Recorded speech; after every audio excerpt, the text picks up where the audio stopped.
What up, friends? Tonight I am talking to my great friend Anthony from DarkGift Comics and the amazing Iron Liz, as well as Vic King, about their new project that they are working on at the moment. How's it going, guys? What's up? What's up? Oh, it's great to be here. Thanks for having me on. Yeah, definitely. I'm so excited to talk to you. Like, It's been a while. Yeah, no, I sort of I don't like putting my face into drama, but I guess that's just part of being online these days. So whatever. no, like I remember when I first saw you, it was on Tug's channel, and like you were absolutely amazing on there, talking about everything that was going on at the time with the whole Vic Mignogna situation. So Yeah. when Anthony said he was working with you, I was like, oh my god, it's Iron Liz! Aw, I'm flattered. Thank you. And then Vic King is your artist, right? Yeah, the mighty Vic. The mighty Vic. Hello. So tell us a little bit about what made you want to do this comic. Oh, heck yeah. So let's yeah, for those unaware, I used to date a guy named Linkara, or Louis Lovehog as he's known. But he reviewed comic books, and in his youth, he created a web comic called The Lightbringer. And when he released it, it was not received well. There was, I think, something awful kind of caught wind of it. It was kind of lampooned for its its deficiencies. I think Mr. Medicare took a crack at it too when he did his segment, and themes about slavery and rape and not good things at all. But he eventually decided, I don't really want this IP anymore. I wash my hands of Lightbringer. I don't care about it. So he released it into public domain in 2013. So there's a YouTuber that I kind of follow a little bit, named The Critical Drinker. And what he likes to do is he likes to take occasionally media that just doesn't work. So like The Last Jedi, for example, and then he kind of reworks it. He rewrites it and says, okay, here's how you would make these characters really stand out better. They would have better arcs. They would have more difficulty or better things to kind of go through. And believe it or not, I think buried underneath some of the bad ideas or bad concepts that Lewis originally came up with, I think there's a really good story in Lightbringer. So I really wanted to take that idea and rework it, remaster it, make it so that some of these underlying themes are not just immediately written off, but are actually considered. And I wanted to give it the artwork, of Vic that, he does really great stuff. So I really wanted to give it the respect and the quality that it deserves. Like I said, I believe in Lightbringer as a superhero story. And so what I did is I rewrote a 32-page script.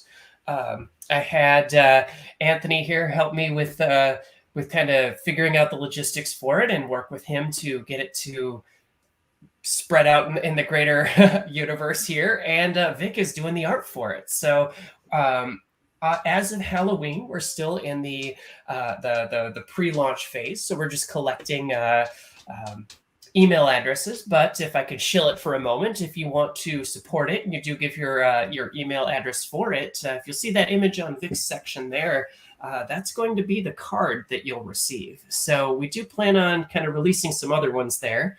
But my Lightbringer story is going to be kind of a reworked or reimagined from the original, and it's going to take it seriously. So the idea, at the very minimum, is to tell a compelling hero's origin story, and make it done right and give it the respect it deserves.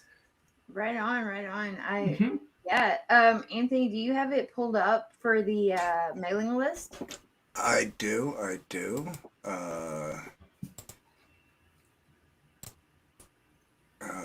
I guess I should make sure I'm sharing audio. I don't want a boomer moment here. Yeah, exactly. There we go. I've had all kinds of boomer moments tonight. We're good.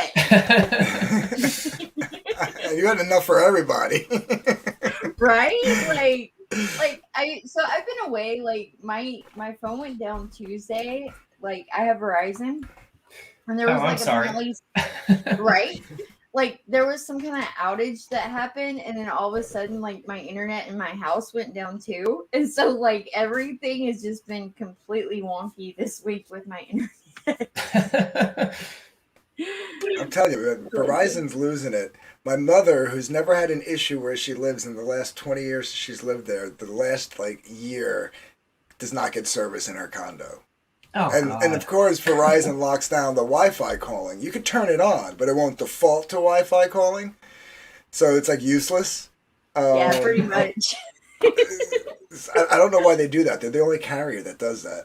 So like, yeah, basically she can't use her cell phone in her condo right now. But anyway, that's besides the point. My mother-in-law, who's in her mid-60s, she would call me, and then all of a sudden the call would drop. So call me back. Like I was getting these continuous calls, and I'm still getting text messages from like Tuesday. Oh God! So it's got that bad of a delay. Oh jeez. Yeah, they get like backlogged in the system, and all of a sudden you'll just get rapid fire text from like 5 days ago. Like, what the fuck is going on? Verizon's horrible. Who are these people? Why are you still texting? God, that kind of reminds me back to the old AOL Instant Messenger days where it wasn't instantaneous. Yes. And you'd send a message, and then like 5 minutes later, you'd get the full. So yeah, you had a delay going on. So I remember my brother was always like, yeah, occasionally if he wanted to mess with people, he would like randomly insert something like, I'm not wearing any pants or something like into whatever conversation is. And then like 5 minutes later be like, what? So it's like, now I feel like a boomer. I referenced it to someone today, like being on dial-up again. It was like being on AOL on my phone. Oh God. Oh, God. What's up, Billy? We got Billy Basco in the chat. We got What's up, Billy? Comics Company. We got William Perdomo. What's up, my brother? What's up, we got Flying Feline, Anthony Peroni, Johnny Cage, DarkGift in the chat. Eric the Guapo. What's up, my brother? We also got Culture Casino. What's up, man? And that fine hair. So yeah, we got some great people in the chat. Yeah. Why don't you tell us a little bit about Lightbringer and the story behind it? Yeah. So like I think so if you were to look up on any sort of online critique of the original story, the main villains of the first kind of story arc are a criminal organization called the Slavers, right? Like think like BDSM types where they literally, like, I think it's the third page of the book, you have a woman who has like she's wearing a collar on a chain, and it's like, yeah, they're literal slavers. Okay, maybe that's a bit extreme. But I think if you were to talk about the idea of slavery in the modern age, right? A lot of people sort of jump to human trafficking. Well, that's true. But I think if you wanted to tell a story set in more contemporary times that doesn't overly, politicize anything or moralize to you, the concept that I kind of wanted to bring up a little bit was economic slavery. So it's the idea of being stuck in a job that forces you to do things that you don't want to do, that you think are wrong, or that you just genuinely don't agree with, but you kind of have to do it anyway because you got bills to pay, you got mouths to feed, you got business, medical insurance to have. Right. So in this story, the main villain, at least to start with, is a corporate conglomerate called Amazon, or excuse me, Valkyrie Mart. Oh, a Freudian slip there. I'm revealing my hand too soon. But the idea is that rather than have, just an exposition dump in the very beginning saying, oh, things just got bad. Well, show, don't tell, right? So in Pharaoh City, I wanted to show that over time, like many other cities in the Midwest or in the South or in the Rust Belt, a lot of the industry went away. And as a result of that, it left a dearth of opportunities. And so who came in? Well, the giant conglomerates came in. And as a result of that, if you've ever worked for a big box store like that, it's dehumanizing. So that was sort of a parallel that I wanted to draw in that a lot of people, I think, can identify with.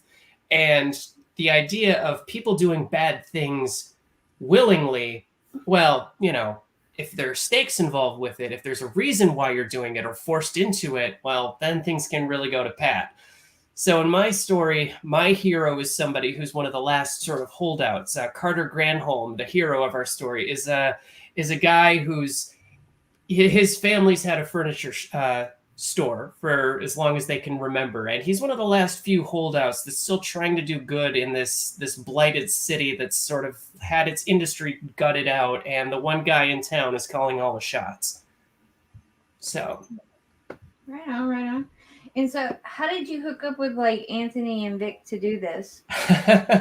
Well, see, it's funny because given the fact that, and again, so I used to belong to a website called Channel Awesome. It was an online media review conglomerate, I guess. So there were a bunch in the earlier days of YouTube. You had people reviewing all types of media, and so Channel Awesome really wanted to lump all those people together and kind of be a one-stop shop for, okay, if I want to see somebody reviewing something nostalgic, I can come here.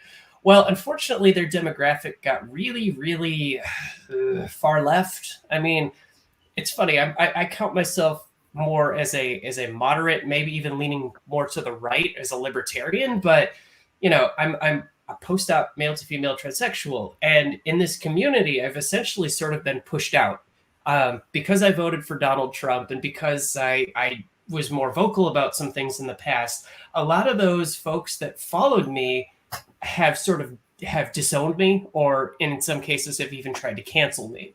So when I first started out and I wanted to recreate Lightbringer, I wanted to be able to finish it, right? I wanted to get it put out there. And the original, so I had an artist, right? And when I mentioned, hey, I'm going to be working with Anthony here because he's actually, he'll release it. Comicsgate folks are types that won't censor you based upon what content you put out there. And he initially dropped me. He's like, nope, sorry, I can't be associated with that. So whether or not I wanted to become a part of Comicsgate or associated with it, or it's like I kind of had to, just to make sure that I wouldn't be canceled or somebody, unfortunately, Linkara, as time has gone on, has gotten more pushbacky with people who, in his eyes, criticize him. So as a side note here, don't bother him. Just leave him alone. Like, don't go after him or pester him or anything. Like, just let him live his life. But I know he doesn't like, this is not, me remaking his old comic is not to lampoon him or insult him or degrade him. It's actually the opposite. But unfortunately, I don't want to be canceled. So I had to go with Anthony here, who I knew is not going to drop me, and someone like Vic, who is a very good artist that again is not going to bow to outside pressures. So it's just a weird situation that I find myself in, where it's like, oh well, we support you, but so long as you say the right things and don't make fun of or perceive to make fun of people that we like. It's weird, but I didn't find it's strange bedfellows, I guess, is the best way to describe it. That's what the whole community is, though, right? Like we're just a community of people that want to make good content and like want to make good books, and we want good art, and we don't want an agenda pushed in it, right? Exactly, and that's the whole idea, where it's like I want to tell a compelling story that doesn't moralize, that doesn't follow, there's so much garbage out there these days that just it's more of a political soapbox. And we deserve good stories. We deserve heroes to be heroic without standing on a soapbox and saying, you need to do better, or I'm going to insert whatever political thing is popular right now. Right. People are sick of that. Right. It's all become propaganda. But most comics are propaganda mags, and right. That's why, like I said, when you reached out to me, I didn't really know who you were. I didn't follow that whole era of YouTube back then. You're probably better off for it. But and, I did a little. I was like, what am I getting myself into? Who is this person? You know what I mean? Like, but like I listened to what you said, and like how you were, I don't want to say scared, but like you were concerned with, like you said, being canceled, and I was like, well, you came to the right place, because everybody here has been has had their life or livelihood attempted to be canceled at some point or another, for either saying the wrong thing or defending the wrong person. Right. Like as a old school liberal, like I never really thought too much about any of this shit until I started noticing like friends arguing with me about things. And then like when it came to comics and I started hearing about, you know, conservatives getting blacklisted in the industry and this, that, and the other thing, and just for saying, hey, listen, censoring people isn't right. I mean, even if you don't like what they say, like you know, that's not how this was supposed to be. That was when I got my pushback, was when I opened my mouth in defense. Like I because my whole thing was, as an old school 90s liberal, right? Like I might not agree with what you say, but I'll die to the you know, I'll fight to the death your right to say it. Like, wasn't that our mantra for like 30 years? Like, and now it's like, well, it's a public, you know, it's a private corporation. They can do what they want. Let them censor, you know, like censor everybody, cancel everybody. So I was like, you came to the right place. And that's what I said to you though. I said, you know, I am part of this movement called Comicsgate, which comes with a stigma, and it might actually bring more heat on you than you already have, but just know that nobody here is going to quit because of it. Right. Well, the problem with censorship is you cannot control the way people think. You just can't do it. You don't control the way people think and the way people live. Well, and that's what these people want to do. You know, they want to control the way people think, the way they dress, the way they act, who they are, their livelihoods, everything. And you just, it's not possible. You cannot do that. Well, right. And again, it's strange bedfellows for me, right? Like growing up, all this stuff, like I grew up in the late 80s, early 90s where, at the time it was the religious right that was trying to take away everything that was kind of cool and interesting, like Iron Maiden and Judas Priest, Dungeons and Dragons, video games. I remember with the big stink with Mortal Kombat when that came out, and Night Trap. Like, God, that game that was terrible. Like everybody and their brother was trying to say, no, you can't actually enjoy this stuff. And like you said, Anthony, it was all about, no, you should be allowed to say and think what you want without, you know, like, it's free speech. You should, yeah. As Gen Xers, what were we told growing up? If you don't like something, change the channel. Yep. Right? Like, that's what we were told. Now it's, if you don't like something, go after it with, you know, you want to talk about tiki torches. Like, these guys have little virtual tiki torches coming out and pitchforks coming after people. Like, it's the most insane thing. So, yeah. And like for I said, what exactly? For the fact that you said, you know, like you said, that maybe censorship is a bad thing? That maybe exactly. Yeah. Oh, maybe... I voted for a guy. So, you know, not me personally, but like that. Mm-hmm. Oh, I voted for so and so. So now that, you know, if you say that and it's the wrong person, now you're getting canceled. Like, and see, yeah.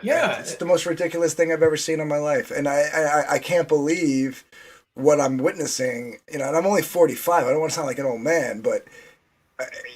Jesus, it's the most insane thing. Like I've never thought like I'd see that. Like, you know, everybody joked about, you know, the book 1984. Like, oh yeah, in the future that's probably what it'll be. Who knew that 2021 was going to be the future? You know what I mean? Like, yeah. I was expecting flying cars, not right, not government mandates and ruling by decree. You know, like it's the most insane thing. Well, that's part of the issue too, is that, like, if you look at the old style comics and whatnot, there was definitely an optimism in the past that's now completely gone. Like, you know, Superman, like Truth, Justice, and the American Way. It was like there was this idea of like American exceptionalism and no, we can do this. You know, the fighting spirit of World War II and all that stuff to go and stop the takeover of Nazism and communism and the rest of this.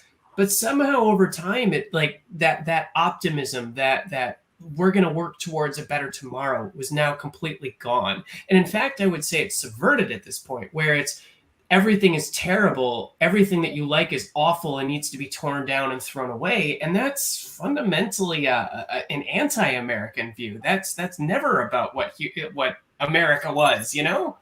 Right. So, and if I could just say, just like really quickly, based, you know, going off from what you just said there, Liz, That's one of the things that, like, when you came to me with Anthony and proposed this project to me, that's exactly what appealed to me, was that, wow, this is actually like a story that reaches back to like that wholesome American, like, doesn't matter what political party you belong to. It talks about just the wholesome, average, everyday American life, and that's what I was like. Holy cow! This is great. Yeah. I really, that appealed to me so much. I knew that, that's why, number one, I mean, me and you being friends, you were like one of the first people I thought of, but like you were actually the number one person I thought of, because I was like, I know who you are, I know how you are, like what you like, what motivates you, just from things that you've said, not even from conversations that we've had. And I was like, I think he's gonna like this, but I was like, let me just see, because I know you got a full plate. So I reached out to you and I said, yeah, go talk to her and see. And yeah, I'm glad it worked out with you guys, really. Yeah, absolutely. Let's see some of this art that Vic has up on the screen right now. Like, can we show this? Are we good? Yeah, absolutely. I mean, I would love to show everything off. Oh, I think we lost him. Oh, there he is. You guys, I'm boomering everything tonight. I don't even care. It's all good, sweetie. It's been like 2 weeks since I've live streamed, so I'm like, everything is just like torn apart.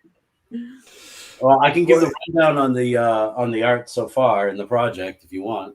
There you go go. for it. Yeah, go for it. Okay, so we have original concept character sheets that she wanted for how she wanted the characters to look and everything. So there's Carter Granholm. He's here's their titular hero. So very wholesome Midwestern, kind of like I kind of pictured him as like a blonde Clark Kent is kind of the yeah. Absolutely.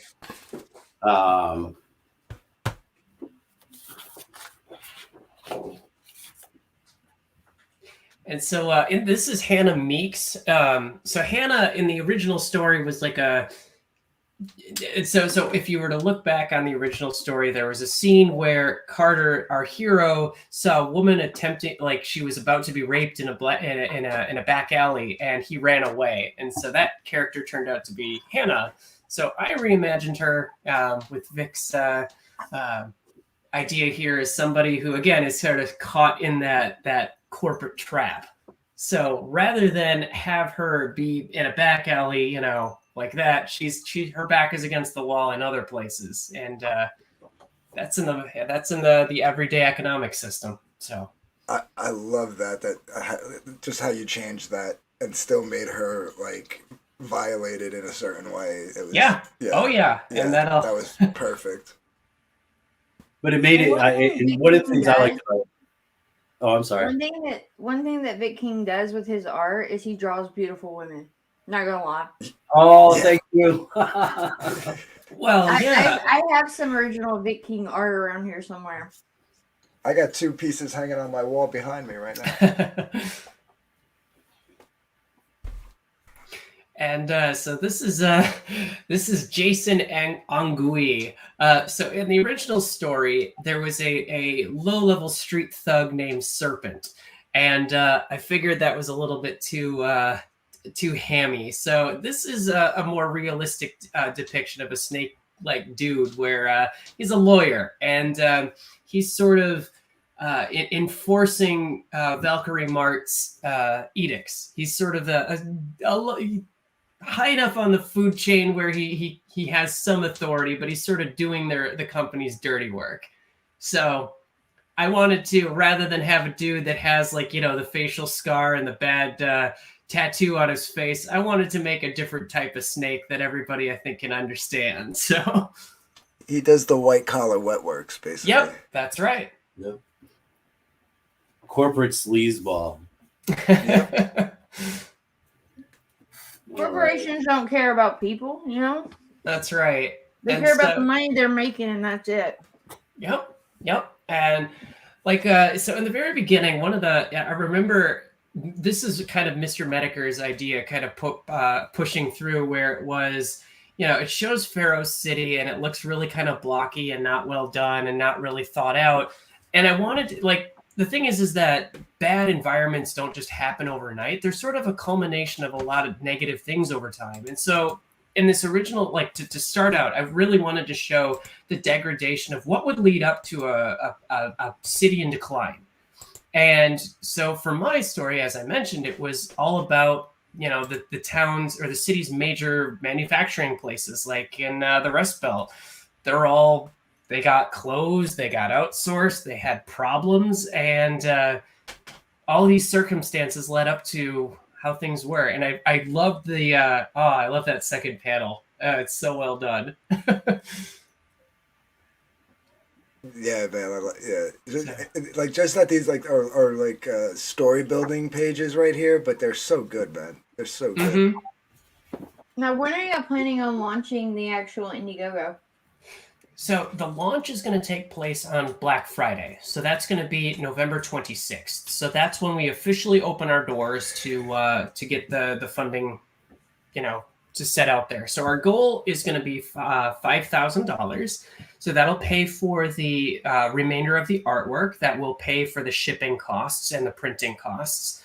And that'll also help cover the fees that Anthony has for distribution and kind of managing things there too. So that's our break-even point. Right on.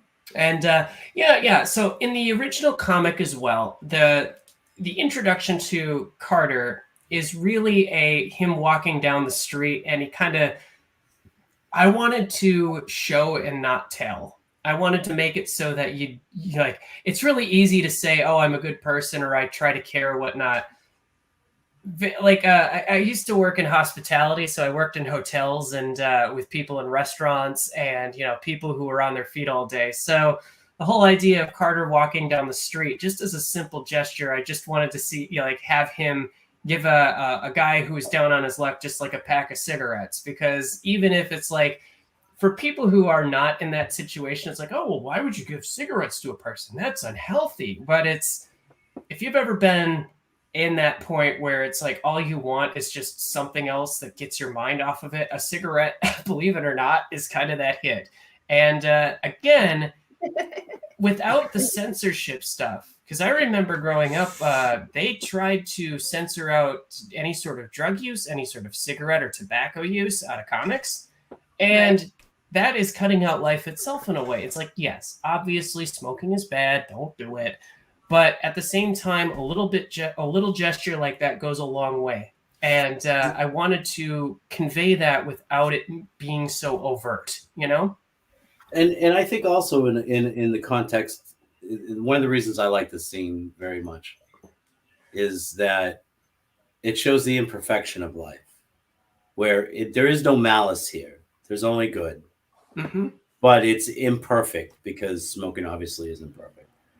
But nobody's preaching to anybody about the situations. Nobody's preaching to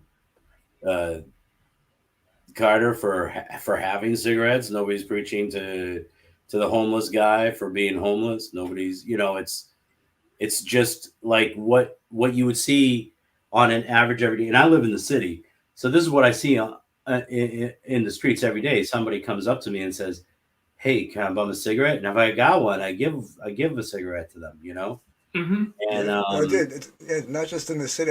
Here in the burbs, I go to my local 7-Eleven. There's always the same couple hanging out outside, panhandling for change, and I'm sure they're using it for drugs or booze or whatever, or a $2 hot dog because that's the only thing they ate all day. But I give it to them. You know what I mean? Like, it's listen. We've all been broke and hard up, and like I get what you're saying. I didn't mean to cut you off. Go ahead. I'm sorry. Oh no! It makes their day. That's all I was saying. You're right. You're right on the money. Well, And, I'm sorry. Go ahead. I remember my husband and myself used to carry around a $10 roll of quarters, right? Mm. And so when we ran into any homeless people, like we would give them change so that they could go and buy their own. And plus, if you haven't cracked it open and you get mugged, it comes in. It makes a good set of Right. brass knuckles. Right. You know? Yeah. So Yeah, no, I mean, the unfortunate reality is that, for trans people, there is a very high degree of homelessness. And I have encountered, I wouldn't call myself a mentor, but I've certainly spoken with people who've been dealing with that. And so I wanted to convey just even acknowledging somebody exists is sort of a big deal, because if you've ever been down on your luck, or people who have been down on their luck, they say a lot of the time they say they feel invisible. And so, I am not a stranger to homelessness. I was homeless at 18. I lived out of my car for 3 months, and I have no shame about talking about it. It was probably the worst time in my life. It was the lowest time in my life. So when someone does acknowledge you and does see you, it's like, oh wow, I'm still a person, right? I'm still a human being. And so I have a soft spot in my heart for homeless people. Right. People end up in that position in so many different ways, and we are all just one paycheck away from that position. Yep. And it speaks to the humanity. I mean, it's all about. I mean, not to reiterate myself, but I mean, that was like what really brought me to this project was the humanity of it. It's like not only that, but like. And that's kind of something we're missing, right? Like that's what we're missing now is humanity. People have forgotten that we're human beings and that we all live different lives and we all have different views and different values. Well, yeah, that's the idea where it's like I think politics has divided us to such a degree that it's like at the end of the day you forget that your neighbors are still your neighbors. You're all kind of stuck. Everybody has encountered the fear, the stress, the humiliation, the pain of, if you've lost your job or if you've been laid off or if you've been threatened with losing your job. And like you said, you could just be a paycheck away from complete catastrophe.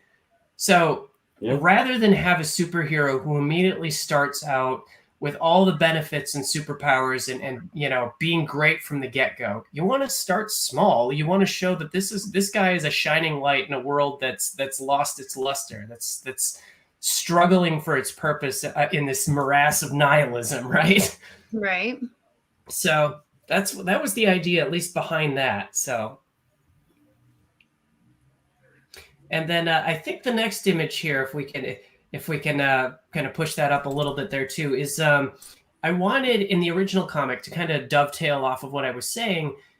The original hero, Carter in the original story, was born with all of his superpowers. He chose not to use them. And, there was really no struggle. There was really no difficulty. There was really no, hero's journey involved with him falling down and getting back up in the face of adversity. And so my Carter is going to suffer a little bit.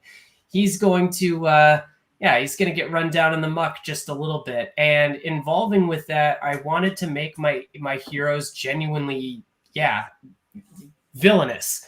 So rather than just say they're bad or just say, oh, well, this guy's a slaver, therefore he is bad. No, I wanted to show the villains actually have some pretty monstrous things about them.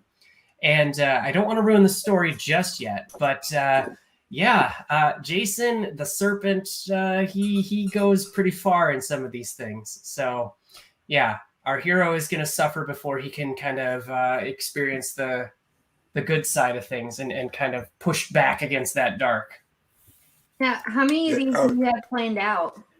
Well, I have the script is finished. I'm currently working on the script for issue number 2. I do want to make this story arc at least ideally three books. Now, granted, I understand that if we can't raise the funds or if we have difficulty finding an audience or whatnot, I can absolutely kind of condense the story down to 2. But I think in order to give it really, the justice it needs, I would love to set it up for 3. So, and I want to keep moving with it because like I said, I believe in Lightbringer as an idea, as a style, as a superhero. I think there's so much potential in this story arc that I want to keep going with it. So. Well, Yes, it that sounds. that that. Oh, I was just gonna say the shot that Vic's showing right now. That's like the one of the money shots. The money shots, yeah. Y'all have to tell me when to end big and big. Come on. Yeah. No. He just switched over. That's why I brought There it we up. go. Yeah. Oh wow. So yeah, in the story, and so I do want to mention here that this is in no way like a quote unquote Christian comic. Like this isn't Bible Man. This isn't, growing up there was nothing more cringy to me than Christian comics, and it wasn't because they didn't care. It was because they just didn't communicate it well. A lot of the time it felt really moralizing or editorializing or really just ham-fisted. The heroes always didn't really resonate well. So I have Christian imagery in this. So this is Carter in a church that's, he's kind of in a bad spot, but it's in no way like, oh, he's by the power of Jesus he's gonna be no, instead of that, it's there's more going on with it. But I wanted to use images of good and evil that are very classic and very, old school to kind of represent that. So there's a local church in this story that is sort of, as is in real life, working towards helping people in the bad places of life, and the climax sort of culminates for him showing up there, and bad things happen. So there's our money shot for that. I do have an exclusive too. Oh, I have the pencils for the cover, Liz. okay. Before you go further, that's because we don't have the image up on the thing. By the way, I put the link in the for the sign up in the private chat because I'm not a wrench. Otherwise, I would drop it myself. Wait, you don't have a wrench here, Anthony? No, you never wrenched me. I thought What kind of catastrophe is this? I know. But yeah. So it's in the private chat if you want to drop that for us, or if you want to give me a wrench, then I could do it. But that's going to be the trading card that you. This is just like, I'm so appalled that I have not wrenched you yet. I was a little hurt, but I didn't say anything. You have to say something. Come on, I've got 2 children and a husband. But this is going to be the trading card that you get if you sign up and then back a physical copy. This is the trading card, which I think Vic has like most of the inks done there, and he's just got to scan it. And I'm going to put that image up on the campaign for people to see. And I'm going to start coloring it this week. So it's going to be and see if you can put that link in there. Okay. Yeah. So sorry, I did not realize you did not have a wrench. I feel like a horrible person right now. I'm like, what? Wait, what? Wrenchless at Lola's. Sounds like a movie. Sounds like a Grindhouse movie. Yeah. Right? Like a Quentin Tarantino thing. Yeah. I love it. We got some awesome people showing up in our chat tonight. Zaid Studios, what's up, man? And he said, when I lived in Oceanside, things were rough and manifested when I later went to the GDC and saw the homeless issue in 2015. I just wanted to buy blankets for a guy sleeping in a refrigerator box. Dude, I've been there. We had a guy that was outside of a gas station one night, and the local rescue mission actually closed. Like, they closed their doors at a certain time, and so he had missed the time. And it was snowing, right? Like, it was spitting some snow, and like I had just went and got food for me and my husband, and I went home crying to my husband. This was before children. And I was like, we gotta go get him and bring him home. And my husband was like, no, you do not bring homeless people home. So it was I usually in the spring and the winter go through our clothes and donate them to the rescue mission. And we ended up going through that and taking him like coats, pants, socks, and we took him $20 so that he could, get a cab to go wherever he needed to. Yeah. Well, God bless you for that. Whew. Yeah, amen. Yeah. Well, I've been there, like I said, I Yeah. was 3 months in the summer in Tennessee. Heat and humidity is not good. So, Well, it's so I don't know if it's technically it counts or not, but when I was in college, my apartment complex, I lived on the first floor, and one night a pipe broke and it sent like 10,000 gallons of water um, down, and they said, okay, well, you're effectively pushed out of your apartment, like so. oh God. Um, that took I think like 3 or 4 months for them to fully fix, and um, yeah, I kind of I couch surfed a little bit. I stayed with some people that I knew. Um, and my parents don't know, but I actually slept on a roof one night. But the idea was is that I didn't really have I couldn't really leave because I didn't have the transportation to get to family. It was also a point in time in my job where they were restructuring some things, so I couldn't really afford to say, "Yeah, I'm not really going to be available for the next 3 months because I'm trying to sort out my housing situation." I couldn't start a new lease because it was at a point in time where everybody just re-upped, so there was no housing available. So I don't know if that's necessarily as extreme as what you had to go through, but yeah, there was a few days where it was like, okay, well, I can't go here, I can't go here, I can't go here. I'm gonna sleep on the roof because I think that's where it's safe. Right. So that's my little tale in there too. So like I said, like you said, this happens to a lot of people. It happens. It's not for a lack of moral fail. Sometimes the world just screws you over. So I don't want It's life happens. Life happens when you Mhm. least expect it, and then you've got to be That's prepared right. to you're gonna lay down and die, or you're gonna survive. That's right. So I don't wanna- your fight or flight kicks in. There we go. I don't want to like make it seem like I'm adding on to like the story of woes, but I've been there. I've been homeless and I've lived in a shelter for a very short. Thankfully, it was for a very short while, but Yeah. I know the experience, and it's it's like everything you guys have already said. It's not. Well, it's like once you have that experience, you have a different view on it, and that different view changes the way you think about it. Right. 100%. 100%. Yeah. Yep. What's up, Manicore 2.0? Miss Sherry, if you're still here, what's up? We got some good peeps in the chat. Yeah. Peter Brown Art. Pops, what's up, Pops? Dopamine, Pops, Zabe, good stuff's here. Oh, we Universal got Aces. Ace. What's up, Aces? Hey, Ace. It's my I I didn't don't dude. think see people are Ace still pop here, in. but Yeah, I'm saying man. what's up. Aces. Sorry, guys. I'm not trying to derail here. I'm just No worries. No worries. No, you gotta wonderful. pay Hi, attention to everybody the in chat. too. You gotta take time out for the chat, and you're a little behind, so yeah, you gotta catch up.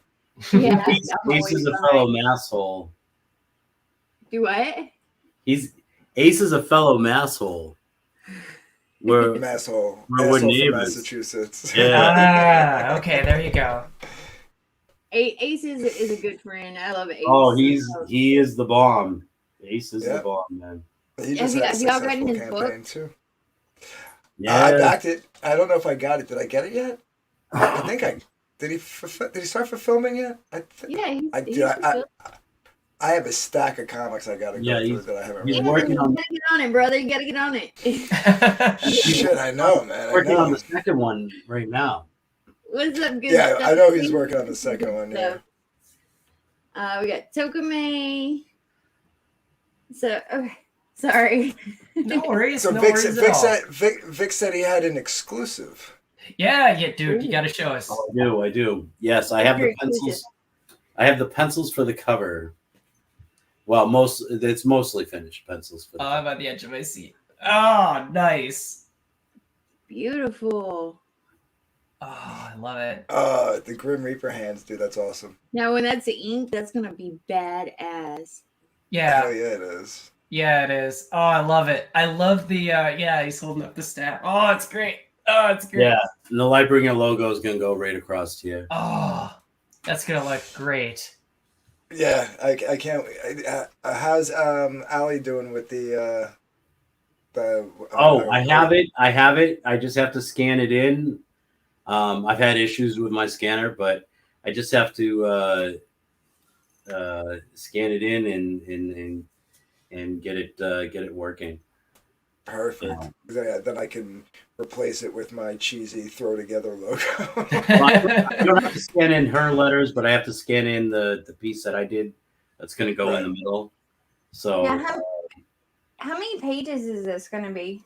So we got 32 pages, and right now it's going to be black and white, just to kind of keep things simple and to keep the price point low at the point, so we can try to get this funded. I'm thinking that maybe potentially, if it is a potential stretch goal, I could absolutely see if we can add 4 more pages. Near the end of the story, there would be some good falling action I could put in there for 4 more pages to kind of pad that out a little bit or give it a nice little buffer. But I'm confident in the story as is. But yeah, it's 32 pages. So Awesome. yep. And Um, go ahead. oh no, well, I'd also like to just say that keep track of DarkGift on Twitter. I believe we have another pre-launch show coming up this upcoming week. I think it's on the Yes. Skits show, right? Yeah, we're going to be on Skits Tuesday, and then I'm co-hosting with Don Chin's Wednesday morning show, so I'll be on there talking about it too. So, So this week, you're going to get to see the next 5 pages of the story. Oh, sweet. Nice. Yeah, so that's 10 pages in. So Yeah. a third of the book is already drawn. So Right, so and like I said, yeah. I believe in the story, so I'm putting my money where my mouth is. So I want to make sure that Vic gets paid for his work, and as you can see, it's great stuff. So yeah, no, I'm gonna keep pushing it as far as we can get it. So yeah, no, the more that we can give, the more that we can show off of how good this is and how good it can be is, yeah, I just want to share the idea. So Zaid Studios said fill up slot. Actually, we did take one slot for the Sunday of Comic-Con. Yeah, that's the 28th. Yeah, I think if I'm getting my date right, so the 26th is the launch. That's Friday. So the 28th at 4:30 will be on Pops Van Zant, but that'll be after the actual launch.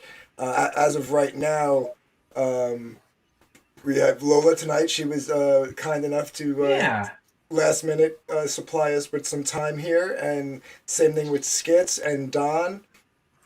And then I have a few other ones lined up, but we haven't nailed down the dates just yet. Like, y'all don't even know, like, when Anthony messaged me and he was like, hey, I got this project that I'm kind of working on, like, with Iron Liz, and I was like, oh, hell yeah. Like,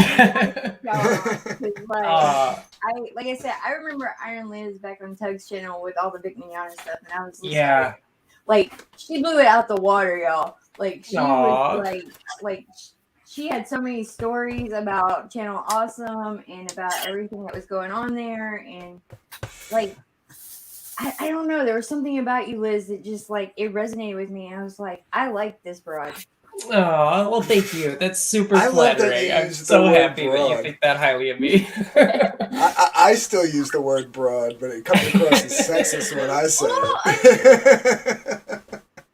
Like, Iron Liz just killed it. Like, she went on I think you were. Did you go on Yellow Flashes too? Yeah, well, that was I was all over the place. So yeah, I went on Nick Ricada's stream. I went on Yellow Flash's stream. I went on Tug's stream.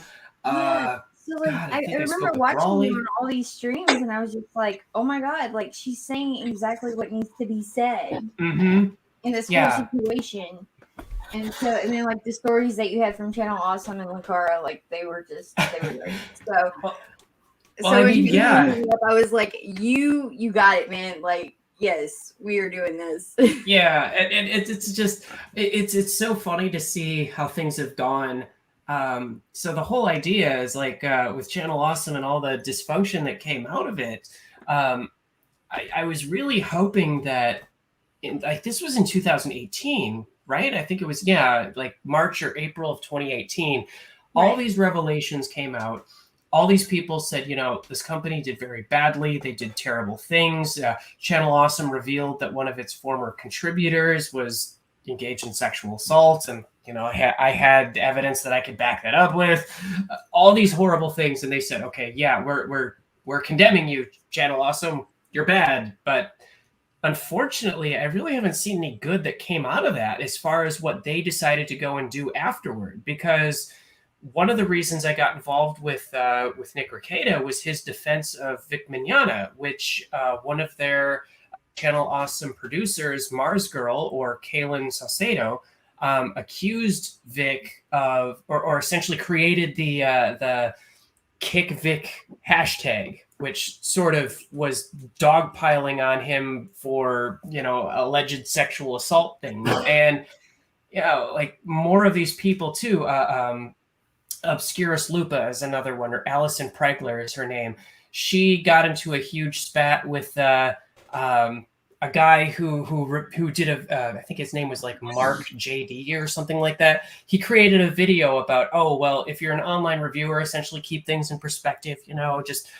Just keep it real. Don't think too highly of yourself. And then she comes along and says, well, I noticed that you didn't have any women in your review. Are you sexist? And all this drama came out of this, and Lindsay Ellis, of course, was connected with the feminist frequency lady. What's her face? But yeah, she got canceled by her own fans, and so like all these people have they didn't really build anything positive out of that aftermath, right? You'd think that Channel Awesome's destruction would have been a really prime example of what not to do, right? Yeah, Right. Let's do it correctly. Let's hold ourselves to a better standard. But in reality, they just sort of dragged everything down with them. And I guess to kind of bring this back to the Lightbringer comic is I want to create something positive, Razorfist talked about, like in one of his videos, oh, let's return back to pulp. Let's bring these stories back to their original ideas and make heroes heroic and not just cape shit. I want to do that. So that's my motivation in doing all of this. And if I can help, spread Vic's artwork and make it, build him up and get us to the next level. If I can bring Comicsgate or, or DarkGift Comics and all that stuff back forward and use Comicsgate to work to build something more positive and tell those good stories, then I need to do it. It has to be done. So I love it. I love it, and I'm all behind it. Like I think it's awesome. And it's awesome to see people being able to take something that was a bad situation and turn it into something positive. So yeah, and that's my motivation for it, fundamentally, straight up. So if you want to change the world, yeah, do it yourself and put your money where your mouth is. So that in itself is a life lesson, right? Right? Well, definitely. Take what we get and make it into something good. Well, I mean, we're not going to change the world from behind our keyboards and our screens, right? Like, we have to actually do something, produce something, be something different than what the mainstream tells us we have to be. So, well, right. And if you want a good quality story, well, writing one it's difficult. It takes effort, but it can be done. And moreover, now, despite the world going the way that it is in the comic books industry or whatever, the good news is that now is a really good time to be an independent creator. You do have things like crowdsourcing or crowdfunding that you can do this stuff. There's plenty of artists out there who are looking for work and are talented, and writers that want to tell a compelling story without this quasi-sensory board or Politburo that's hanging out over your shoulder telling you what you are and are not allowed to write about. So that's why I think it's so interesting. So we've been losing the culture, like the pop culture especially, for quite some time, even before we realized we were losing it. So at this point, you just got to build your own, that's something that independent comic book creators can do, whether they support a movement or not, as long as they're against the bullshit. That's one thing that we can do affordably is crowdfund and put out, it's not like when you're complaining about movies that are woke, you know how much money it takes to I mean, you can make an independent movie, but if you want something on par with what's going on in Hollywood, that's buco bucks. You know what I mean? Mm-hmm. This is something that we can do. Musicians, it's something that musicians can do nowadays with technology. Like so musicians and comic book artists and authors, writers in general. That's where we have to start, and then the rest will follow. TV, movies, all that stuff that will follow. Well, it's like, to jump off of that, these giant companies like DC Comics or Marvel or any of that, they don't own your imagination. They don't own comics or superheroes or any of that. They are not the final say on what is heroic and what is super powered or inspiring and the rest of that. And I think because they do have financial clout, a lot of people sort of assume that, well, I have to work. I got to sign my soul over to Satan in order to do all this stuff. No, you don't.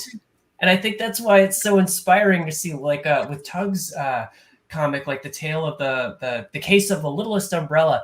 He had a really cool, unique, horror comic idea, and he didn't have to go to DC Comics or Marvel to get, sign over all the IP, sign over all of the ideas and whatnot. He didn't have to do what Doug TenNapel had to do 20 years ago. He managed to come out with something, and he told a compelling story. He raised a lot of funds for it, and he came out on the other side with a W. That is, if you want to change this whole dynamic, then that is exactly what we need to do. And I want to be a part of that. But do you know, I mean, here's the thing that's inspiring about that, right? So I don't want this to sound kiss-assy, but it's absolutely true.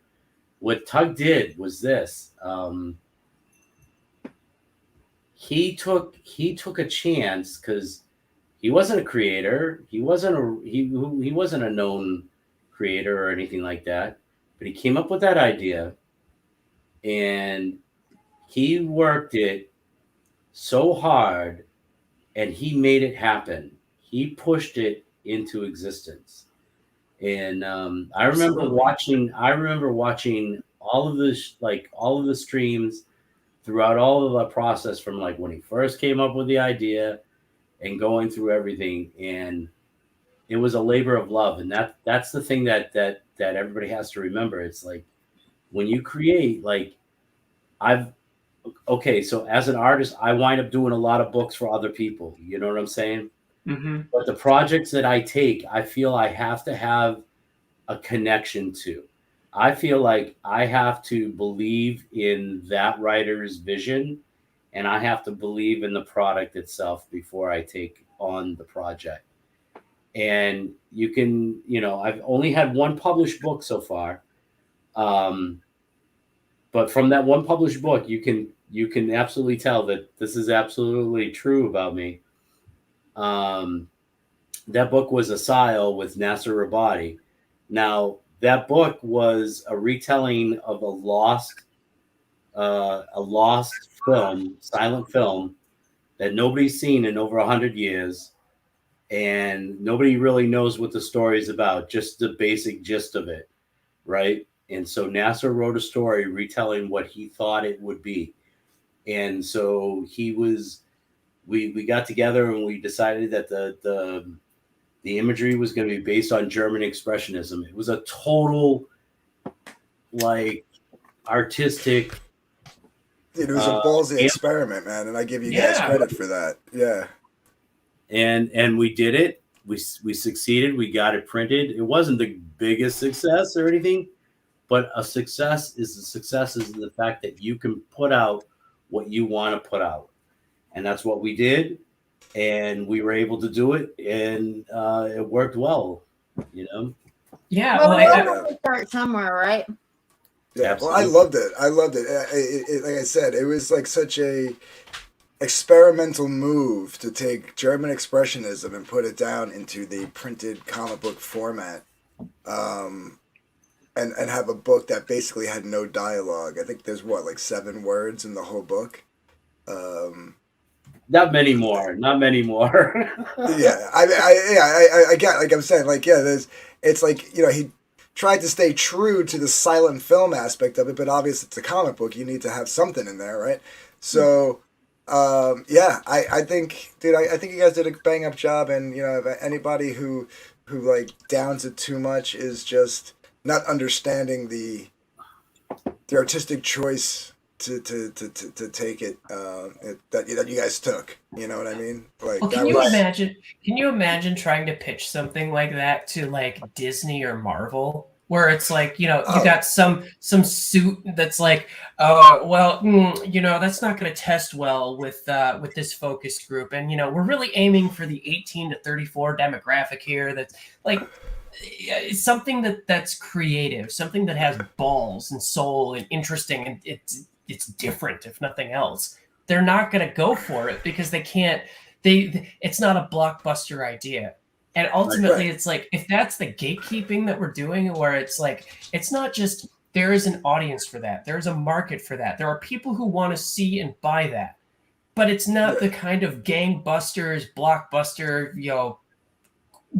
inoffensive gray slop that comes out, that can be pushed out into theaters everywhere. So it's just going to get buried somewhere in the event that, yeah, they do sign it over. It's just going to end up in some warehouse somewhere. It's not going to see the light of day. So if nothing else, it's cool that we can actually see this stuff be realized. Yeah, I attribute like a move like that to, like, like Metallica got a lot of crap for the Load and Reload albums. I mean, they got a load of crap for the 2 albums after that also, but those were different reasons. But the Load and Reload albums, Rightfully so. the Load and Reload albums were panned because it was a total departure from their sound. Even the Black Album was a little bit different, but at least it was still heavy and had the guitar solos, and yeah, so the songs weren't 15 minutes long anymore. They were a little more radio friendly, but when they got to Load and Reload, like well, number one, James and Lars actually loosened the belt and gave Kirk and Jason some room to actually like come up with some ideas. And those guys come from different backgrounds. They're not just strictly metal musicians. So they experimented, and yeah, I give them credit, man. After 30 years, or at that time it was like 25 years of playing the same stuff. Are they supposed to just stay stagnant and just keep pumping out the same stuff, or can they spread their wings and try something different? Right. So I actually like those albums for that reason. I mean, not every song on there is a good song. I would say if you took both albums and took the best songs, you could have had one good album. But there's some really good gems in those albums, and just like in stuff like what Vic and Nasser did, that's a gem in my opinion in this little community ecosphere that we have. It's a diamond in the rough, but Asylum 2 is coming out. It's going to be much different than the first one, because it's going to be in my traditional style. So it's going to be a much different book. It's going to be a much different experiment. And if I could tout my horn just one last time, and then I will zip my lip. I have a book with a team from Australia called Core Comics, Smirk the Alien Mantis, Manticore, who's in the chat right now.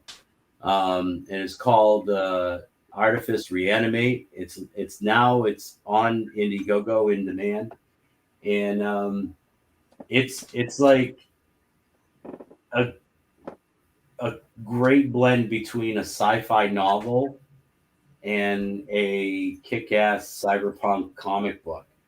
And it's something that there's enough action in there that's going to keep you like more than happy with the action, but there's also like the mental aspects of all the different sci-fi elements that you would want to see in a sci-fi novel.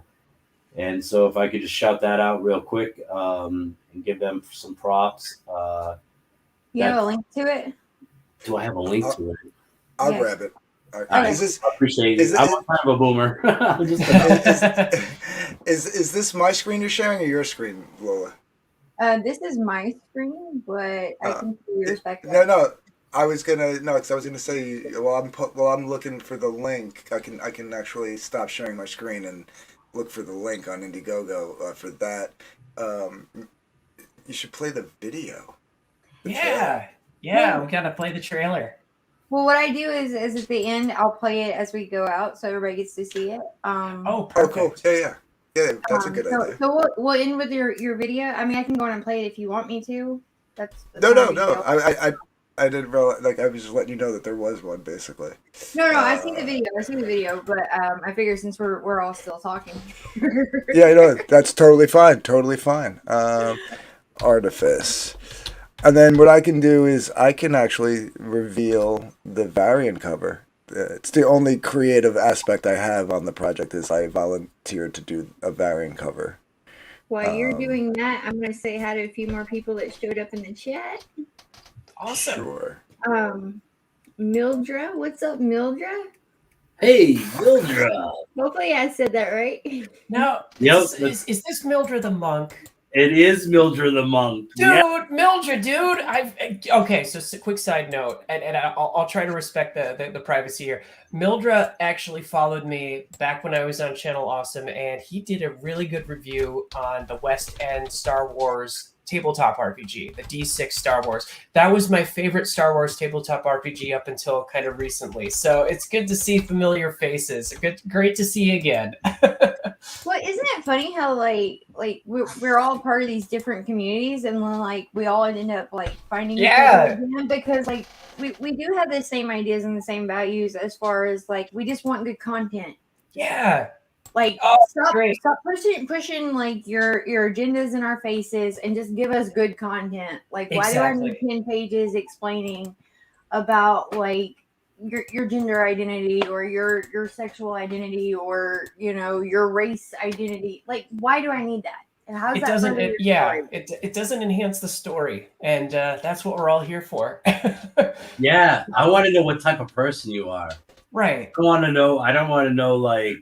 I want the story. I just want the story. Like, give me the action. Give me the sadness. Give me the human aspect. Give me something that has to do with anything other than an identity that you mark on a checkbox, right? Exactly. That's exactly right.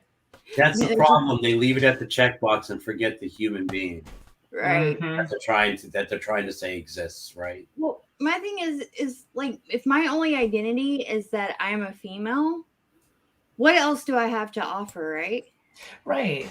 Like there's more to me than just that. Well, exactly. You're not just made up of, you're more than the sum of your parts, for heaven's sake. Exactly. I was just thinking that exact quote. Like I'm more than just the sum of my parts. Like, I have stories I want to tell. I have things that I want to do. Like I'm a person and I have ideas. And I think that's part of what the mainstream is missing right now is they have no creativity. That's why they keep going back to different projects and different, like, they remake movies and they remake. Like they keep remaking the same junk because they have no they have no humanity anymore. They don't know how to tell human stories. They don't have the there's certain archetypes, the whole hero's journey thing. All of these things resonate with us. It seems like it's so sterile and styrofoam-esque that it's after a while they just fall back on bland spectacle. And I don't know about you, but I've seen so many of these dumb cape shit movies where they all run together. It's all explosions. It's all, oh no, the world's going to explode in a doomsday plot. And there's a space laser that gets fired up from the city into the clouds. And it's like, yeah, you see one of them, you've seen them all. Give us more. We want more than that, Well, why do I need the same storyline with different faces? It makes no sense to me. I'm like, how many times can I watch this one storyline? Yeah. Manicor said all roads lead to #Comicsgate. I'm starting to believe in that. I say give us the first two Superman movies, right? Yeah. Oh, Oh, there we go. There it is. There's Oh, the variant Vic- cover. I want to change that silhouette. There we go. I need Vic to help me out with that silhouette. Yeah, definitely. I won't say why, but there's a reason why that silhouette's there, and I don't think it's doing Vic's designs justice. So I need some Yeah. guidance on that. But that's the original concept of the original Lightbringer from the original series, and I wanted to pay a little tribute to where it came from, but show that it's fading out, and that Liz and Vic have this new vision for the character that you'll be Yeah. seeing. I don't want to, that's them for them to reveal. But yeah, so like out with the old and with the new type of thing. So. Exactly. Give it the honor that it's like this is the past, so we're honoring that as it used to be, but there's something better on its way. So. And then we got to get the real, we got to get the real real logo logo there. Yeah. Yeah. Yeah. Once we get the real logo, I think it'll also look a lot better.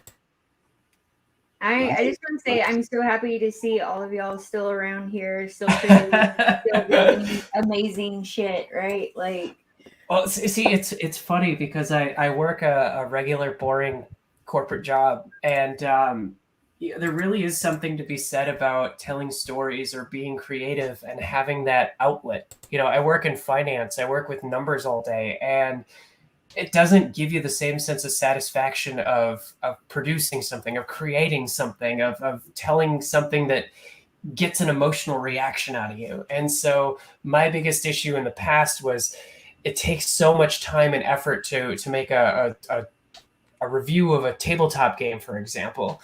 But I think a better medium for me is comic books, and I want to create. It's not, if God willing, and if this goes well, this isn't a one shot for me. I have other IPs that I want to realize. I have other story arcs, and once the first one, if it does get funded and it does get out the door, then yeah, this is just the beginning. So right on.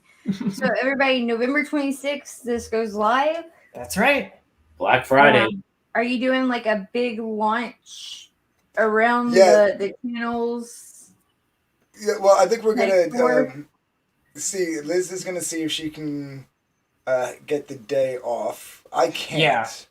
So what we're gonna do is, if Liz can get the day off, we're gonna. Come on. No, look, trust me. I'm so pissed on this. I was trying to get the day off before this even happened. Normally, all right.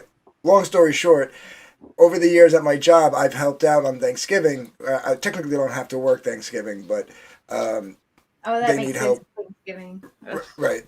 They need help, right? So I've always worked Thanksgiving to help them out, and then me and my family would always get together on Friday.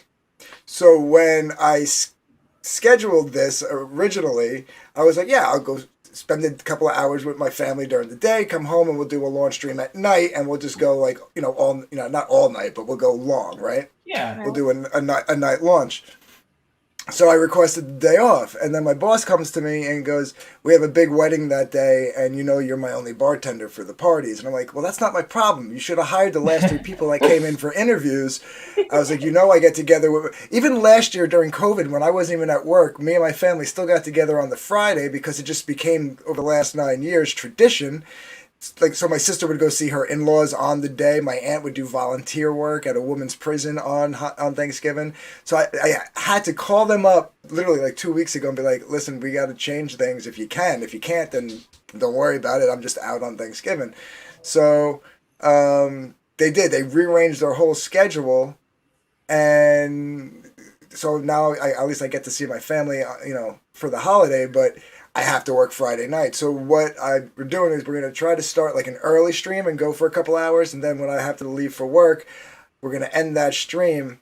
And StreamYard just came out with a new feature called Teams, but you have to pay for it. But for a limited time, they're letting you add one person as a team member, so they can basically either be a co-host, like so they can show things and share things when you start. If I was your co-host, I couldn't start a stream on your channel, but if you invited me in, or I can come in and I can actually highlight comments and stuff while you do other shit and host your show, right? Awesome. Yeah, it's a new feature that they came out with.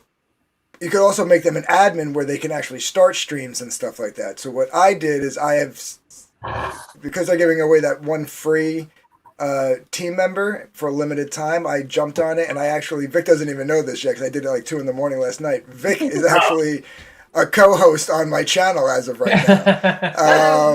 Surprise! Whoa, that's too much responsibility for me. Come on, man. But Vic knows how to start up a stream, so on the day I will just switch him from co-host to admin, and then he can start a stream while I'm at work, and they can stream all night on my channel. And then when I get home from work, if they're still going, I'll jump on or whatever, or we'll start another one if they're done. I have a more important question for you, Anthony. Yeah. What weirdo? What's my role in all this? What weirdo gets married on Black Friday? Dude, you have no clue what the weirdest... Dude, people get married the day after Christmas. People get married on New Year's Day. Could you imagine doing that to your friends and family, having your wedding on New Year's Day? The day after everybody else just went out and put... So either they're going to come to your wedding hungover as fuck, or they're just going to not do anything New Year's Eve. You know what I mean? It's just so crabby. they can make you like, oh, dude, it's the worst. I've seen people do the worst things. I've seen people wanted. You talk like that's a negative, man. That's like 2 straight days of solid partying, bro. when you're in your 20s, dude. When you're in your 40s and 50s, you want one good night. Man, come on, you ain't that old. Look at you. No, I mean, I could handle it, but could you imagine? But couldn't you imagine? Could you imagine like being like, you know, like say like a 50-something, 60-something-year-old, you know, who works hard and they want to just go out with their wife for New Year's Eve. Maybe nothing crazy. They just want to go out and they go to like a New Year's Eve party, and then they got to go to their stupid grandkid's wedding the next day. Like, are you fucking... Like, that's got to be the most miserable... Like, I'd be like, fuck you, I ain't coming to your goddamn wedding. Or just out of principle alone. You show up partially lubricated from the get-go, yeah. Yeah. I'm going to come in the same suit I was wearing last night. Shirt's going to be all untucked. So I'm going to reek of booze. Yeah, carry a flask just so you don't get hungover. You keep it going for as long as possible. Yeah, seriously. So, but yeah, no, so that's the plan there. And then obviously if we can line anything up in between where maybe they don't have to do that, like... You know, we'll figure it out. We're lining up streams as we go now. Like I said, we got the 3 that we lined up, counting yours. This one tonight, and then 2 next week. So let me ask if I got this straight, right? So like, I can now start streams at random on your channel. Not yet. I didn't give you that function yet. You're just a co-host. But when I, so like if I'm in a stream, I don't think you need a link. I don't know how that works yet. But like, say I started a stream right now, I think you could just come in. Wow. But you have to swear to us, Vic, to use this power for good and not for evil. So. Oh. But are you kidding? Vic's over there in the corner going but no, like so. But like I could, you know, there's two levels. There's co-host, which you can't start a stream or anything, but you can, once you're in the stream, basically do everything else that I can do. I don't know if you could let people in. That's the only thing. But as an admin, if I change you to admin, then you'll have the same basic power that I have of my own channel. You can start a stream, end a stream, let awesome. people in. Nice. Yeah. So that. From DarkGift Comics. So that's what that you knew you always wanted. Cool, people. Yeah, you're only gonna get the admin power for that day. He's like, I'm taking it away. I'm taking it away.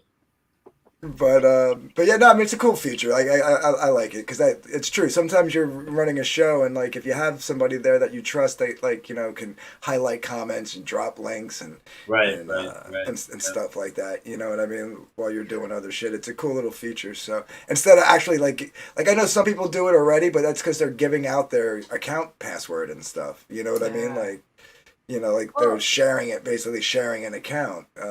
Which I guess you could create an account for people to share, but then if you get into a fight with someone and they change the password on you, you're fucked. Well, Yeah. the teams aspect, I saw a little bit of that. The teams aspect with StreamYards is attached to StreamYard's business, so you'd have to upgrade the StreamYard's business to do it on a regular. I mean, I guess they give you that one free, but if you wanted more, it's part of the StreamYard's business. No, if you have the business, I think you don't have to pay extra. But if you're on the other tier, the lower tier, which the $20 or $25 a month one, you can still do it. You just have to pay extra. So for like 5 people, it's like an extra $9 a month. For 10 people, it's an extra $20 a month. You know what I mean? Mm-hmm. But no one's who's gonna do that. Who's You know, gonna I'll do take I'll take the free one. You know. And, I like the ability to kick people too. You know, you're out of here. Yeah, right. How many times are you on someone else's stream and you're just like, dude, kick this guy already? You know, Right. What are you doing still talking with this guy? I've never kicked anybody from my stream, and I stream for 9 hours a day, and I've never kicked anybody from my stream. I've only kicked one person. I tend to bring them back in, but I kick them, and we all know who that person is. So. Oh, Anthony. That's the other thing. Like, if anybody's interested, right? So, Lightbringer is one of a few properties that I'm working on right now. And if you're interested in watching comic books get made, like how the sausage is made, you can subscribe to my YouTube channel. I stream for usually about 9, 10, 15 hours a day. Yeah, And I will make sure that I put everyone's links in the description when we're done. Cool. So That's that all everyone can go sub, go back, go sign up. Like Lightbringer, it looks good. It looks like it's going, it's coming along and it looks pretty. Yeah. I know Vic does really beautiful art. And I'm just psyched because this is the first book I'll be publishing that. Well, it'll be technically only the second book I'm publishing, but it's the first of a line of books that I won't be involved with. I'm just going to be the publisher. So it's kind of like we're building DarkGift Comics, and I've got 2 great people to be the start of that. Yeah, absolutely. And you're taking on a new role, Anthony. Yeah. I mean, like I said, I'm doing the variant cover, but other than that, I'm just the publisher. I'm running the campaign. I'm going to deal with the printers and the fulfillment aspect and the promotion, lining up. I mean, Liz is doing her part. She's got connections out there. She's no stranger to the spotlight in certain circles. So she's reaching out to her people, and we're pretty much collaborating on that aspect. I'm also helping edit. So far, I have not had, until we start getting into the script. I think it's really going to be more of a copy editor role because the flow of the book is doing well from Liz's writing, and any changes, that should have been made. Vic was already ahead of it and has made those flow changes already. Like, everything's coming along great. Probably the easiest editing job I've ever had to do so far.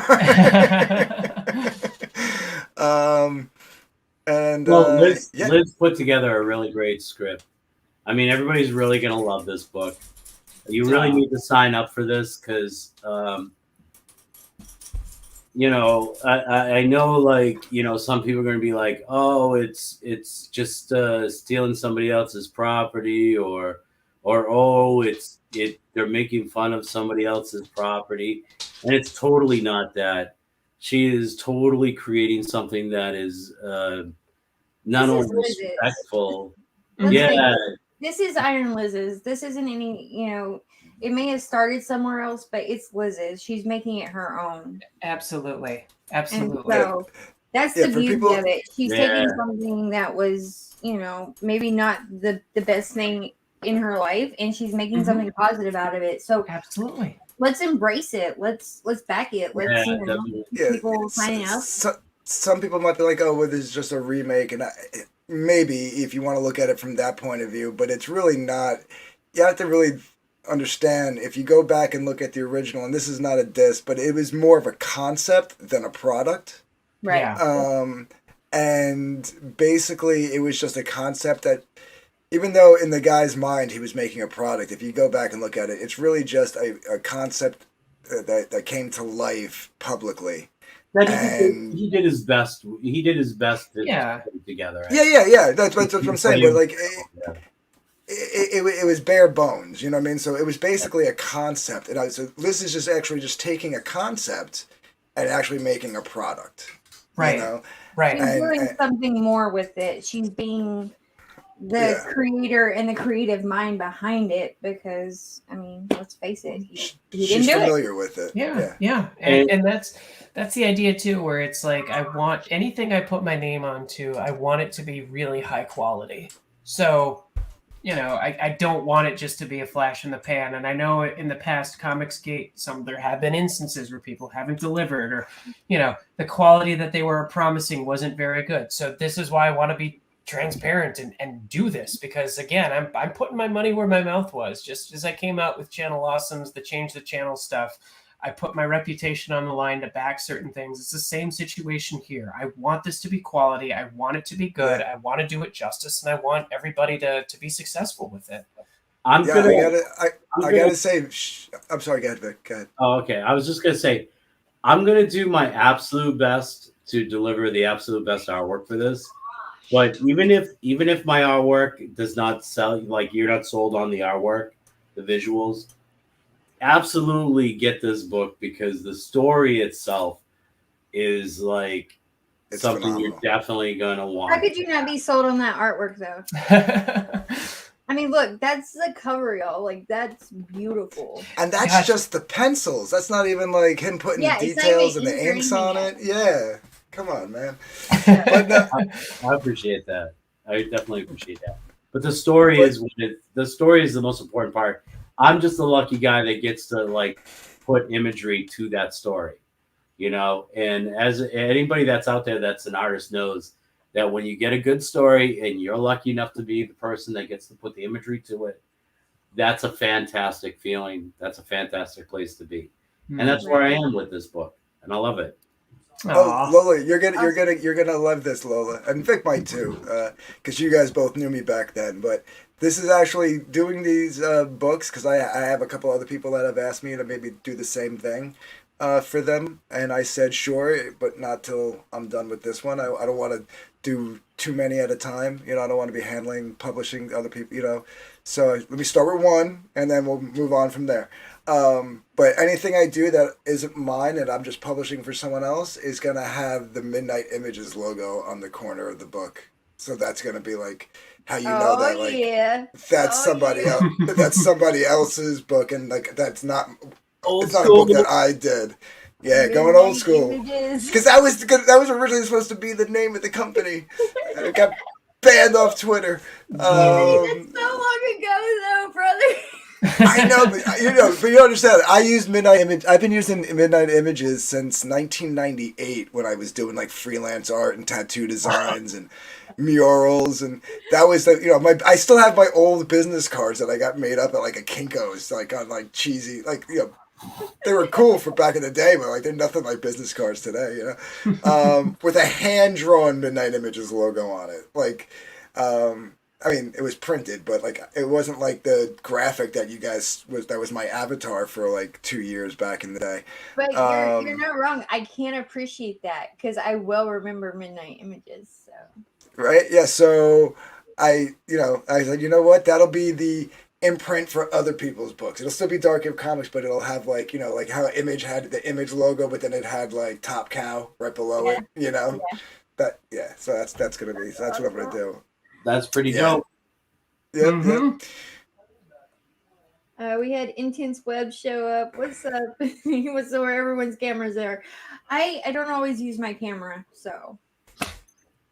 Intense Mine and Vic's are on. Well, I played it incognito tonight because I had a long day and I know my makeup looks like my terrible. camera's on, but I can only get like so much of my Yeah. That's the most I've ever seen of Vic in 4 Yeah. years. I've got on camera many times. I've never seen it. All I've ever seen is your I've never hands. seen Vic's face either, so I'm Yeah, just saying. that- I But was nobody's funny. actually ever seen mine, technically. I was on okay, so not since I've like had my desk and my setup where it's just like the camera on the art, but I've Right. been on camera for like back in the day. My first project was Extractors. It didn't fun, but eventually I'm in talks with Aaron off and on, and eventually that will make a comeback. But yeah, I was on camera with Mandy and a few other places. I just I only had my phone to do internet with at the time, right? So now I have this, but now I'm like, okay, I could turn my camera, but then you would see like how disastrous my one room is. And I can't let that happen because that breaks the illusion. The illusion is that I am this fantastic, wonderful, successful artist sitting at his. Well, that's why I love this room, because it's narrow, right? It's like thin and long, Yeah. right? So all right here looks good as shit. But if you look at that corner right over there, it's just nonsense, just stacked up. Well, I'm curious, you guys, if there's any questions from the chat real quick before we wrap things up. So if anyone in the chat has any questions, feel free to ask. I mean, right now's the time to do it. I think Yeah. Webs is asking if I get good head. It's horrible. Is that what we're selling it on? Yeah. Oh, God. Head back. I'm like, whoa, wait. Not today, maybe tomorrow. But if there's not any questions from the chat, you guys, we've been going for an hour and a half, so Yeah, thanks again for having me on. It's just been great to kind of connect with people and kind of definitely get to know more of the Comicsgate community because, as you said, yeah, people are still around. So it's been great. yeah, we're still here. We're still here, Liz. We're still kicking it, Yeah, I'm gonna drop the link for Artifice one more time. Yeah, Intense Web wants to know what kind of cigs does DarkGift smoke. I'm Red 100. Maverick Menthol. What? So they used to be Harley Davidsons back in the day, and then they sold. oh, they're them to horrible. Maverick. Mavericks are horrible. Get these. Oh, they're the best. They're the best. $8. No, these are better. $8. They taste like Marlboros. See, Wait, hold on. I got a question, DarkGift. How much is a pack of Marlboro in your state? $8.50, $9. What? Holy Jesus, man! I'm paying $12 for a pack of Marlboros. It's because you live in fucking Boston, dude. If you went to New York, they'd be $14 a pack. I'm paying $7 for a pack of Maverick. $6.57, brother. Oh, Yeah, well, wow. you're in the South, and to me, that's even expensive for the South. You know what I mean? Like, It is. to me- It really is. Well, it's funny because back when I was in hospitality, I smoked American Spirit Lights, so I think that's definitely a hipster cigarette. But they were $11 a pack even back in like 2015. So I can't imagine what they are now. they're like $17 a pack. Yeah, they're just Oh my word. ridiculously expensive. Yeah.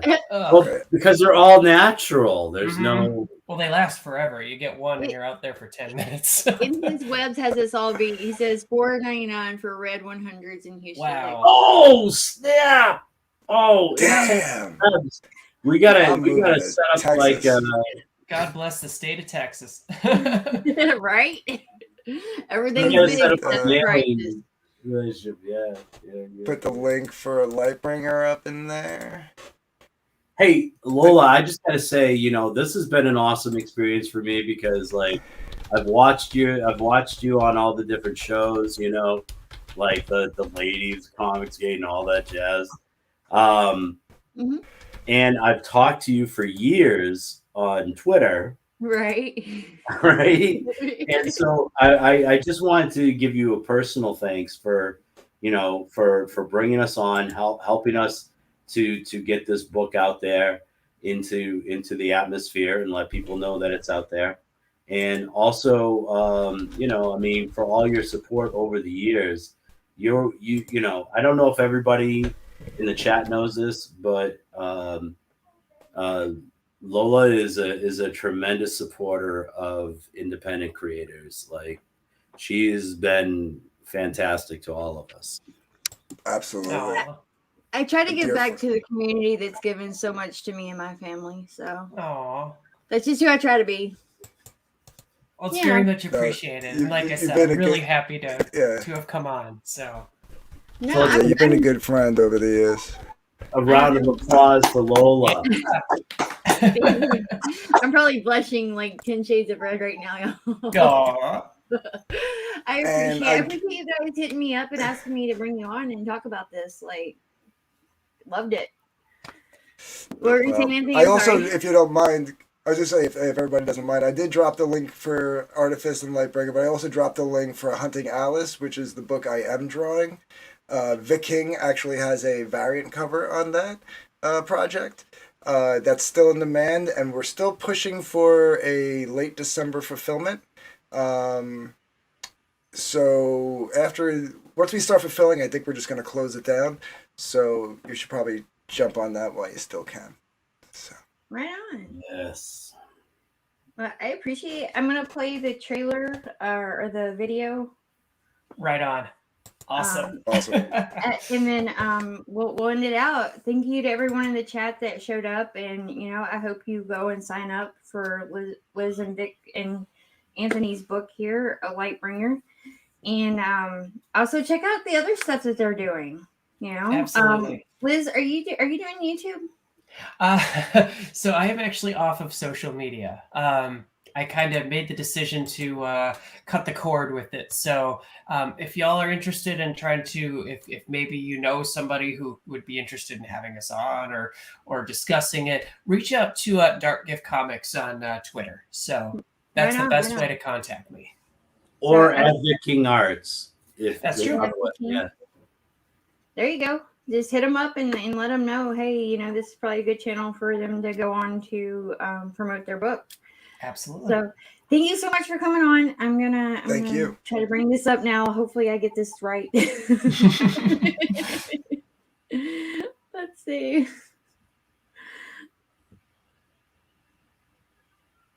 Can we see it?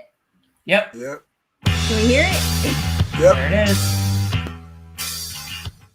Things are getting worse by the day in Pharaoh City, with Valkyrie Mart crushing all in its path. Carter Granholm is one of the last rays of hope in this pit of despair, as his enemies surround and plot against him. But a new hero will rise in Pharaoh City, one to become a beacon of light and beat back the darkness. Lightbringer, Genesis, Volume 1, written by Liz Scocho and illustrated by Vic King, published by DarkGift Comics. Sign up today, only on Indiegogo.